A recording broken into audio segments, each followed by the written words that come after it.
Assalamualaikum warahmatullahi wabarakatuh. Alhamdulillahi alamin, wassalatu wassalamu ala asyrafil mursalin wa ala alihi wa ashabihi wa man tabi'ahu bi ihsan ila yaumiddin. Asyhadu an la ilaha illallah wahdahu la syarika lahul malikul haqqul mubin wa asyhadu anna Muhammadan abduhu wa rasuluhu shadiqul wa'dil amin. Wa ba'd. Alhamdulillah, puji syukur kehadirat Allah Ta'ala. Pada pagi hari ini Allah pertemukan kita di rumahnya yang mulia, karena sesungguhnya masjid-masjid itu adalah milik Allah. Wa annal masajida lillah, dan bahwasanya masjid-masjid itu adalah milik Allah. Maka bersyukur kita kepada Allah Ta'ala. Alhamdulillah, kita dapat melangkahkan kaki ke rumah Allah Ta'ala. Kemudian salat beriring salam semoga selalu terlimpahkan kepada Rasulullah junjungan kita Nabi Muhammad sallallahu alaihi wasallam, dengan mengucapkan Allahumma salli ala Muhammadin wa salli ala sayyidina Muhammad wa ala alihi wa sahbihi wa man tabi'ahu bi ihsan ila yaumiddin. Wa ba'd. Bapak Ibu yang dimuliakan Allah, orang tua kami, kemudian yang dituakan, kemudian pengurus masjid, pengurus RT, para hamba Allah, jamaah masjid Hakul Yakin yang dimuliakan Allah. Insya Allah kita akan membahas tafsir rencananya. Rencananya akan bahas kitab tafsir, Bu. Akan berurutan dari awal sampai akhir. Tapi nampaknya karena baru pertama kali, mungkin kitabnya belum jadi kita buka. Kita buka begini saja, ada catatan di sini. Jamaah yang dimuliakan Allah, insya Allah kalau diizinkan Allah, rencananya kita ada program akan membahas kitab tafsir setiap Ahad pagi. Jadi Ahad subuh nanti akan kita lanjutkan pembahasan tafsir. Mudah-mudahan nanti kalau ada para asatidz, para ustadz yang bersedia juga, nanti akan membahas masalah yang lain, tak fikih. Tapi dalam kitab tafsir pun sebetulnya ada pembahasan-pembahasan yang berkaitan juga dengan fikih, dengan akidah, dengan iman, dengan muamalah sehari-hari, dengan akhlak, dan seluruh apapun yang diajarkan di dalam Islam. Karena pada hakikatnya apa yang diajarkan dalam Islam adalah yang berkaitan dengan dunia dan akhirat kita. Jamaah yang dimuliakan Allah, segala puji bagi Allah. Ketika kita memulai sholat, kita juga buka sholat itu dengan memuji Allah, bersyukur kepada Allah dengan mengucapkan surat Al-Fatihah. Allah memulakan kitabnya dengan Al-Fatihah, Alhamdulillah. Maka para ulama juga menyebutkan bahwasanya nama lain dari Al-Fatihah itu adalah surat Alhamdu. Maka kalau awak sholat, Bu, nah beko imamnya baca bismillah atau indah, itu tidak ada masalah. Kenapa? Karena dalam Al-Quran disebutkan bahwasanya Al-Fatihah itu adalah 7 ayat yang diulang-ulang. Sab'un minal masani wal Qur'anil azim. Jadi 7 ayat yang diulang-ulang. Apakah bismillah termasuk Al-Fatihah atau tidak? Itu para ulama sendiri melihat bagaimana bismillah itu, sebagian mengatakan tidak termasuk surat Al-Fatihah. Kalau tidak masuk surat Al-Fatihah berarti tidak 7 ayatnya, Ustaz. Pak Arif, tidak 7 ayatnya dong. Pak apa itu, Bu? Alhamdulillahirabbil alamin, arrahmanir rahim, maliki yaumiddin, iyyaka na'budu wa iyyaka nasta'in. ihdinas siratal mustaqim siratal ladzina an'amta 'alaihim ghairil maghdubi 'alaihim waladdallin. Itu satu ayat. 6 baru Bu. Berarti bismillah masuk. Mayoritas ulama mengatakan masuk. Tetapi ada sebagian mazhab yang mengatakan bahwasanya bismillah tidak masuk. Dia tetap 7 ayat. Tidak berkurang oleh ayatnya dong. Ternyata siratal ladzina an'amta 'alaihim itu 2 ayat dengan ghairil maghdubi 'alaihim waladdallin.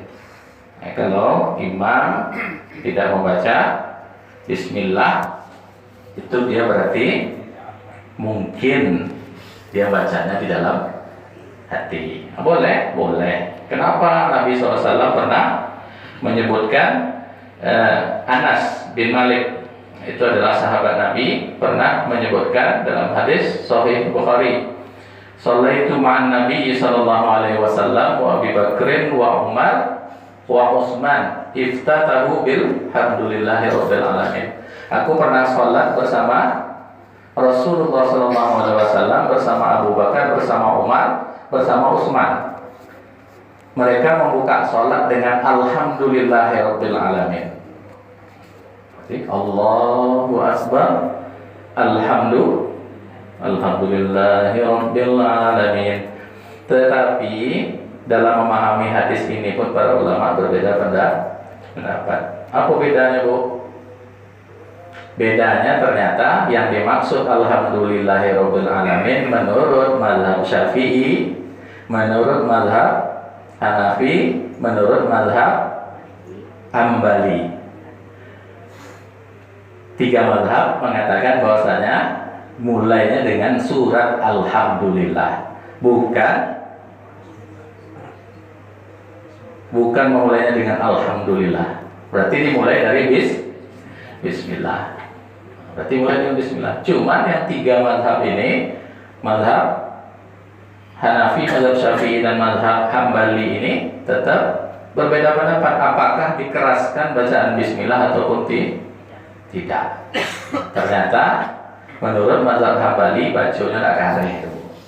Aku ada yang bacanya bismillahirrahmanirrahim, baru alhamdulillahi rabbil alamin. Tes. Ya Bu, jadi tidak ada masalah. Tapi kalau mazhab Maliki mengatakan memang mulainya dengan alhamdulillah. Nah, itu nanti kita bahas dalam kitab tafsir, tapi nanti dulu. Baru mukadimah. Ngapa Pak? Boleh TS lebih pagi. Alhamdulillah.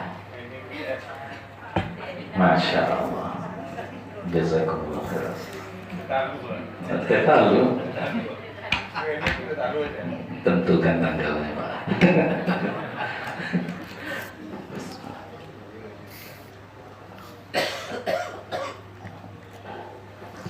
Bapak Ibu jamaah yang dimuliakan Allah.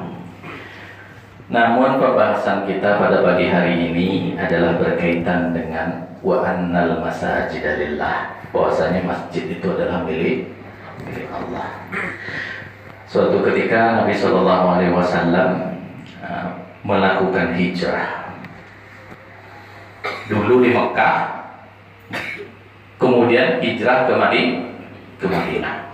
Sampai 5 km di tenggara Madinah, Nabi Shallallahu Alaihi Wasallam pertama kali yang dilakukan adalah hijrah di Mekah Madinah. Madinah itu jarak kalau naik bis gini berapa jam Pak? 5 sampai 6 jam. Naik kereta mantap. Bolehnya pesawat. Tapi dulu naik unta, naik kuda. Berapa lama waktunya sehingga para kaum muslimin di Madinah waktu itu menunggu Nabi Shallallahu Alaihi Wasallam di tanggal 1 Hijriah. Tanggal 1 Hijriah, penduduk Madinah keluar dari rumahnya menanti kehadiran Nabi Shallallahu Alaihi Wasallam dan para sahabat. Di luar nunggu dari pagi sampai terik matahari, tak kunjung datang Nabi Shallallahu Alaihi Wasallam. Akhirnya mereka pulang ke rumah masing-masing. Sampai yang herannya orang Yahudi pun semangat. Jadi dah pulang kaum muslimin ke rumah masing-masing. Tidak lama sudah itu orang Yahudi nengok, wah itu ada rombongan berpakaian putih-putih. Siapa itu? Wah itu yang kalian tunggu-tunggu. Diteriakilah penduduk Madinah, itu yang kalian tunggu-tunggu. Datang hadir. Itu Nabi Muhammad dan para sahabat. Orang Yahudi pun nunggu. Mana yang disebut Nabi Muhammad SAW. Akhirnya apa? Akhirnya keluarlah penduduk Madinah menyambut Nabi SAW. Setiap kepala suku mengundang Nabi. Singgah ya Rasulullah. Rasulullah singgah tapi nggak datang. Singgah ya Rasulullah, singgah Rasulullah tapi tidak menetap. Berapa kali Rasulullah singgah? Akhirnya Rasulullah di tenggara Madinah itu 5 km pertama kali membangun sebuah masjid. Nah, itu kita hijrah juga Bu ya, Bapak Ibu yang dimuliakan Allah. Kita dari kampung kita dari daerah kita masing-masing, bersama-sama kita berkumpul di perumahan Green Panam Regency. Akan ikut. Kalau Nabi SAW hijrah bangun masjid, begitu pula dari awal kita datang ke sini pun kita berusaha untuk membangun masjid. Cuman dulu masjid dengan segera selesai karena semuanya gotong royong. Ini dimulai dulu balik di masjid kita ini. Dulu sudah kita gotong royong, alhamdulillah. Kalau Allah tak izinkan dari awal para tetua kita, para orang tua kita, para penduduk sini untuk ingin membangun masjid, tidak tegak masjid. Alhamdulillah dengan izin Allah melalui tangan mereka pun, alhamdulillah terbangun masjid. Dan sekarang kita mulai untuk meneruskan pembangunan masjid kita ini. Bu, siap kita bersama-sama membangun masjid kita? Insya Allah. Pertama kali Nabi hijrah itu yang dibangun masjid. Tapi ada satu masjid yang didirikan oleh seorang munafik ketika itu, yang dinamakan dengan Masjid Dirar. Masjid Dirar itu adalah masjid yang digunakan untuk apa? Merusak kaum muslimin. Nabi bangun masjid, lalu dia bikin masjid. Ya Rasulullah, datanglah resmikan masjid kami, katanya. Lalu apa? Turun ayat tentang masjid Dirar. La takum fihi abada. Sekali-kali kamu jangan pernah berdiri di situ. Kenapa? Karena dia membangun masjid bukan karena Allah. Dia bangun masjid untuk memecah belah umat. Dia bangun masjid untuk merusak umat. Dia bangun masjid untuk menghancurkan Islam. Jadi ada masjid yang dibangun dengan model itu. Dan dari awal Allah sudah tegaskan, sekali-kali janganlah engkau berdiri sholat di situ. Maka kalau kita pergi ke Madinah, kita biasanya diajak ke Masjid Quba namanya. Masjid Quba itu yang 5 kilometer tenggara kota Madinah, dan itu adalah masjid pertama kali dibangun oleh Nabi Shallallahu Alaihi Wasallam dan para sahabatnya. Barulah Nabi bergerak kemana untaku ini berdiri nanti berhenti, disitulah rumahku, dan disitulah dibangun masjid. Itulah yang namanya Masjid Nabawi. Setelah itu, maka Nabi SAW juga bersabda, siapa yang berwudu di rumahnya lalu dia berangkat menuju Masjid Quba, sholat 2 rakaat di dalamnya, maka kalau berangkat ke Madinah besok atau yang sudah berangkat pun, insya Allah mudah-mudahan berangkat kembali. Amin ya rabbal alamin. Walaupun beberapa waktu ini ditahan dulu, tidak boleh berangkat. Kenapa? Ada yang lewat. Corona, foto corona lewat.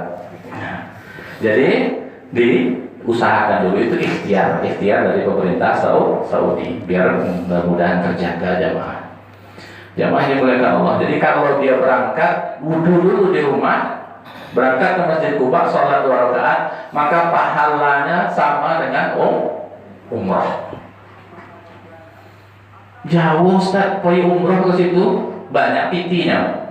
Baru caranya bisa umrah di situ.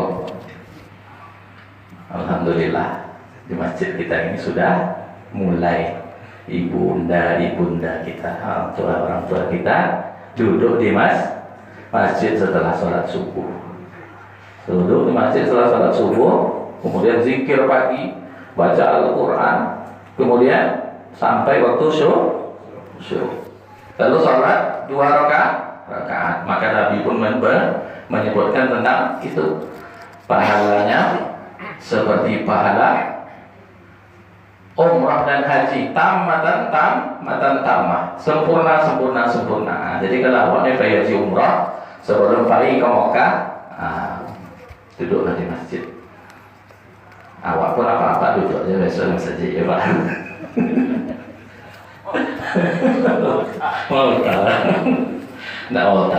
Mau tak berisi sekali. Sudah itu jalan sebalik, dengan keliling kampung Great Panam Regency. Masya Allah. Jamaah yang dimuliakan Allah. Nah sekarang alhamdulillah kita lihat juga sudah mulai nampak pembangunan ini. Mudah-mudahan Allah izinkan sebelum Ramadan pun sudah sampai mana Pak Ketua? Ya mudah-mudahan sudah bisa dipakai. Rencana kita ya Pak Ketua Masjid, kita pun nanti ada garimnya, yang mudah-mudahan garimnya itu adalah orang yang pandai membaca Al-Quran dan bisa mengajarkan anak-anak kita di sini nanti untuk membaca Al-Quran. Jadi dia gorim, dia imam masjid bersama dengan imam-imam yang lain di sini. Kemudian nanti dia bisa juga mengajarkan anak-anak kita bacaan Al-Quran. Mudah-mudahan atas izin Allah. Ngantuk Bu? Alun naik. Jemaah yang dimuliakan Allah. Ini kajian subuh pertama setelah beberapa waktu yang lalu. Nah, kalau mukadimah itu biasanya sebentar aja. Jadi pembukaan itu sebentar. Yang jelas satu, kita ini masuk di bulan Rajab. Allah Ta'ala menyebutkan inna iddatash syuhuri 'indallahi 12 syahran fi kitabillah yauma khalaqas samawati wal ardh. Sesungguhnya hitungan bulan itu di sisi Allah adalah 12 bulan sejak diciptakan langit dan bumi. Jadi 12 bulan itu ada ketentuan Allah. Hitungan bulan sama balik. Cuman bulan-bulan Hijriyah itu dihitung dari melihat peredaran apa Pak? Bulan. Peredaran bulan ya? Berarti waktu aku. Jadi hitungan bulan Hijriyah tapi semuanya dari matahari dan bulan disebutkan juga dalam ayat bahwasanya itu digunakan untuk menghitung waktu. Maka waktu sholat itu nawak pakai hitungan matahari.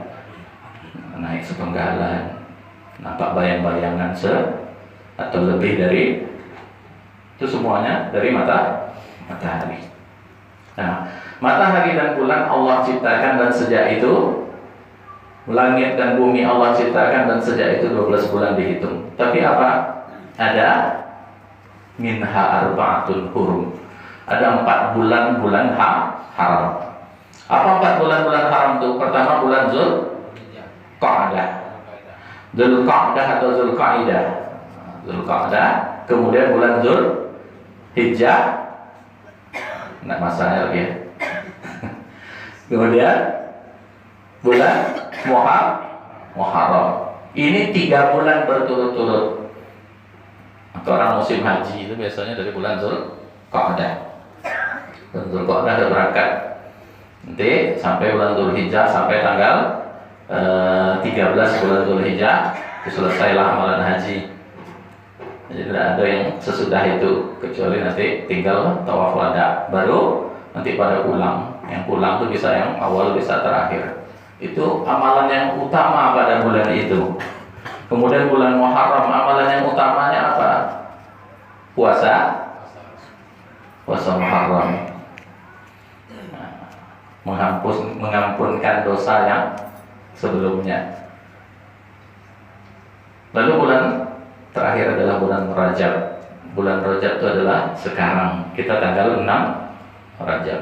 Jemaah yang dimuliakan Allah, adakah keutamaan di bulan Rajab?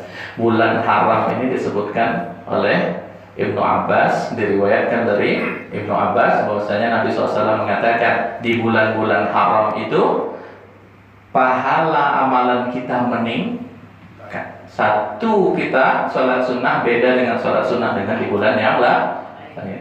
Satu, sak semen kita antar ke masjid pahalanya beda dengan di bulan-bulan yang lain. Satu, tiang masjid kita bangun, satu batu bata kita kirim ke masjid ini, maka pahalanya berlipat dari di bulan-bulan yang lain. Berarti pahala meningkat, berlipat. Nah, kita manfaatkan silaturahmi, kita tingkatkan, segala bentuk dosa kita tinggalkan. Nah, kalau dosa meningkat juga Ustaz, dosa berlipat juga rupanya di bulan-bulan haram, sebagaimana diriwayatkan dari Ibnu Abbas tadi. Pahala berlipat, dosa berlipat. Nah, jadi kalau buat dosa jangan di bulan haram. Oh, maksud saya buat dosa minta ampun. Kalau terlakukan, kalau terbuatkan, awak mungkin tidak ada yang lapeh dari dosa. Kullu bani Adam khata'un. Setiap anak Adam itu mesti ada salah. Ini kalau ada salah, minta maaf. Orang salah ke awak, maafkan. Ini buat zalim kamu, maafkan. Kata Ustaz Walid. Dia menganiaya saya, maafkan. Dia menghina saya, maafkan. Kenapa harus memaafkan? Nanti yang di hari kiamat ketika didatangkan dua hamba ini, yang satu menuntut, oh saya tuntut sampai akhirat, tidak akan saya maafkan. Apakah dia jamin dia sendiri selamat nanti di akhirat? Kamu tidak mau maafkan dong? Ikut prinsip kamu, prinsip. Prinsip yang bagaimana? Prinsip kita harus disesuaikan dengan syariat. Atau apapun kesalahan saudara kita maafkan. Maka ciri orang bertakwa itu wal 'afina 'anil nas. Orang yang memaafkan manusia. Susah, enggak susah. Tinggal maafkan aja. Ya saya maafkan. Hati yang payah, nah itulah yang perlu dididik. Jamaah yang dimuliakan Allah, bagaimana nanti kita di hadapan Allah Ta'ala ketika kita tuntut orang itu, lalu Allah berikan kepada kita apa? Pahala. Pahala apa Pak? Pahala orang itu mau Pak, pahalanya dilimpahkan ke kita, lalu dosa kita dilimpahkan ke dia, mau? Memang seperti itu. Kalau kita tak minta maaf dan maafkan, karena hak berkaitan dengan hak ada nih. Kita minta ampun pada Allah ya, tapi minta maaf juga kepada manusia. Jamaah yang dimuliakan Allah, jangan awak ada dosa ke orang tuh tidak boleh maafkan bapak saya. Nah, sama-sama berarti di situ. Kalau dibuat tangga atau kontraktor ada cerita lah. Cerita dari ahli neraka dan ahli surga. Ini cerita anekdot saja. Ibu ya, enggak ada riwayatnya dong. Tapi apa? Cerita ahli neraka, ahli surga. Tapi maaf lah, tidak usah dilanjutkan. Masalahnya malah bahas kontraktor. Nah, dulu kontraktor juga takwi. Jamaah yang dimuliakan Allah, itu hanya lucu-lucuan. Tapi yang maksudnya adalah bagaimana kita membuka hati kita nih hamba Allah. Kita nih sama-sama hamba Allah. Datang tak bawa apa-apa. Yang kita makan tuh jadi busuk. Yang kita pakai ini jadi lapuk. Terus Kendaraan kita jadi yang terakhir itu apa? Ambulan, keranda, sampai ke kubur. Terus yang kita bawa apa? Yang kita bawa Corona, Otosedan, Corolla. Tidak ada satupun yang kita bawa. Tapi yang kita bawa adalah amal. Kita infakkan Corolla itu, jadi masjid, itu kita bawa. Kalau masih dipakai manfaat untuk umat, manfaat untuk keluarga, pakai loh. Sudah tuh infakkan. Wakafkan untuk masjid. Kalau enggak, beri harta kita yang lain. Termasuk serius. Ya Pak ya. Termasuk tuh Pak. Enggak serius, enggak keras. Keras itu. Pak ya, Ibu jamaah yang dimuliakan Allah, maka kita sediakan sedikit tiap hari. Alhamdulillah itu kita lihat juga di masjid ini itu berjalan. Sudah dimulai. Itu mudah-mudahan jadi dakwah juga kepada yang lain. Niatkan Bu, kalau nampak ada orang, Pak, awak masuk PT kah? Kotak infak itu kalau nampak ada orang, onde. Bu hamba Allah dengan niatkan dakwah. Biar itu juga bermanfaat dan menjadi pahala. Nah, dikit-dikit sehari 100.000, sehari 100.000 copet masa aja selesai. Berapa jamaah awak kan? Iya Bu, bisa ya Bu? Kalau tidak mau 10.000, mana sibuk Tapi apa? Tetap ada. Tidaklah satu masjid dibangun. Man bana lillahi masjidan, banallahu lahu baitan fil jannah. Tidaklah satu masjid dibangun kecuali Allah akan bangunkan baginya untuknya apa? Rumah di surga. Bukan satu masjid besar, tidak. Apapun yang kita infakkan dari sedikit itu tetap Allah akan balas dengan yang lebih baik. Jamaah yang dimuliakan Allah, mudah-mudahan ini juga pengingat bagi diri kami dan kepada jamaah semua.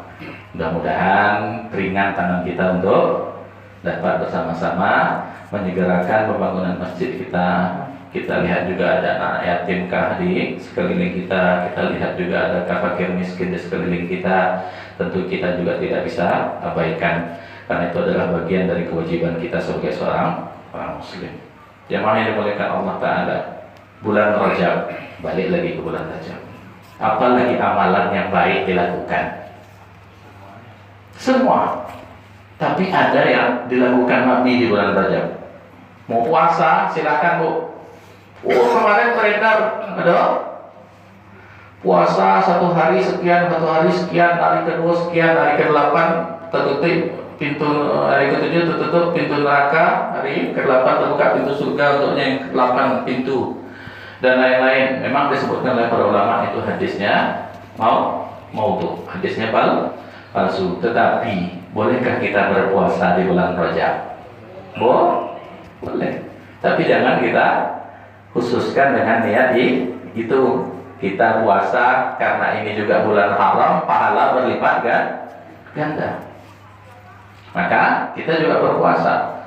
Yang biasanya belum puasa Senin Kamis, kita mulai puasa Senin Kamis. Yang dah biasa naik pula jadi puasa Ayyamul Bid 3 hari. Dari Senin Kamis jadi Ayyamul Bid 3 hari aja sebulan. Biasa Senin Kamis kurang tuh Pak, nggak naik orang. Puasa Daud sehari puasa, sehari tidak. Tapi yang puasa 3 hari juga boleh. Yang belum puasa Pak Ustaz, banyak-banyaklah amal infak dan lain-lain. Mudah-mudahan bermanfaat di sisi Allah Ta'ala. Tapi ada satu amal, ini tidak promo Pak. Memang Nabi SAW itu umroh sampai kali disebutkan. Kata malam Nabi sallallahu alaihi wasallam arba'a umarin min hafi Rajab. Itu disebutkan Rasulullah SAW itu umroh 4 kali waktu itu. Dan diantaranya salah satunya adalah di bulan Rajab. Maka kalau Allah berikan kita rezeki, berangkatlah umroh. Tidak harus pakai media wisata. dilakukan. Tapi tanyalah ke WNI, tanyalah ke Pak Abbas, ada lebih kurang biasa ya. Lebih dan kurang mohon maaf. Mudah-mudahan pahala. Jamaah yang dimuliakan Allah, berangkatlah umrah kalau kita diberikan rezeki. Berangkat bulan Rajab, bulan-bulan haram, dan Nabi SAW umrah salah satunya adalah bulan Rajab. Maka kalau kita mengikuti Nabi, saya mau umrah di bulan Rajab karena Nabi melakukan itu, boleh. Karena itu juga bagian dari sunnah. Cuman sabar-sabar dulu karena ada corona tadi kan. Diundur kemungkinan nanti sampai pertengahan Maret, kabar-kabarnya seperti itu. Jadi kalau ada yang sudah daftar umroh harusnya sudah berangkat, ternyata karena ini tadi sebab dilarang tadi, maka kabar-kabarnya mudah-mudahan pertengahan Maret sudah bisa berangkat. Kita doakan kaum muslimin yang berangkat, mudah-mudahan umroh yang diterima oleh Allah Ta'ala. Amin ya Rabbal. Jamaah yang dimuliakan Allah, mungkin demikian saja yang kita sampaikan pada pagi hari ini. Insya Allah kalau Allah izinkan dan Bapak Ibu berkenan, kita akan lanjutkan dengan kitab tafsir di pertemuan-pertemuan yang akan datang. Dan mudah-mudahan kalau masjid ini cepat selesai ya Pak Ketua ya, ataupun paling tidak ketua sadonya ini para ketua. Jadi nanti siap pula tempat garim, siap pula toilet. Nah, mudah-mudahan tidak ada pula garim, tidak ada pula belajar mengaji di masjid kita ini. Ada pula didikan subuhnya di pagi Ahad biasanya. Maka tidak jadi kajian tafsir. Nah, didikan subuh untuk anak-anak. Insya Allah jadi terus. Mudah-mudahan Bu, kita berdoa apapun yang kita lakukan, yang itu diniatkan karena Allah Ta'ala dan itu merupakan kebaikan. Mudah-mudahan Allah berikan pahala yang berlipat ganda dan Allah tempatkan di timbangan kebaikan kita nanti di hari kiamat kelak. Amin ya Rabbal alamin. Lebih dan kurangnya kami mohon dimaafkan, dan kita tutup dengan alhamdulillahirabbil alamin wabillahi taufiq wal hidayah.